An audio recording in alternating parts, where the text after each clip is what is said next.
જે અક્ષરાતીત પૂર્ણ બ્રહ્મ પરમાત્માની વાત કરી ને, એમણે એમની શક્તિઓને દુનિયા બનાવી ને પછી એમણે પોતાની શક્તિ મૂકી અને એના પછી અંશો વગેરે એટલો વિસ્તાર થયો તો જેટલા દેવી દેવતાઓ છે, અવતારો છે, બ્રહ્માજી છે, વિષ્ણુજી છે, શંકરજી છે, એ સૃષ્ટિ સ્થિતિ અને લય તો એના મુખ્ય છે આ બ્રહ્માંડના. અને એ બ્રહ્માંડના એમના પણ મુખ્ય ભગવાન નારાયણ. તો આ બધામાં શક્તિ ક્યાંથી આવે? મૂળ રૂપે પૂર્ણ બ્રહ્મ પરમાત્મા. તો જ્યારે દુનિયામાં શક્તિઓ આવતી હોય ને, એ કંઈક દુનિયાનું ભલું કરીને જાય.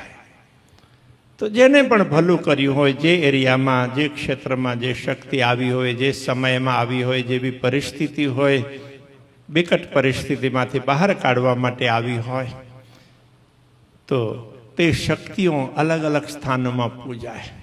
દેવીઓના રૂપે પૂજાય, દેવોના રૂપે પૂજાય. તો એ બધા મૂળ રૂપે પૂર્ણ બ્રહ્મ પરમાત્માની શક્તિઓ છે. તો બધાને આદર આપવો જોઈએ. કોઈનો નિરાદરનો ભાવ જ રખાય નહીં. બધાને આદર આપવાનો.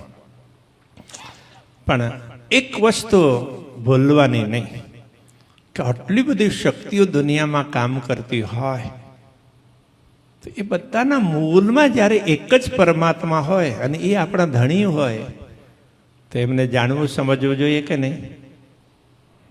સમજવું જોઈએ ને. એટલું ચોક્કસ ધ્યાન રાખવાનું. એમની સાથે આપણો સંબંધ છે એનો અનુભવ કરવા માટે પ્રયત્ન કરવો જોઈએ.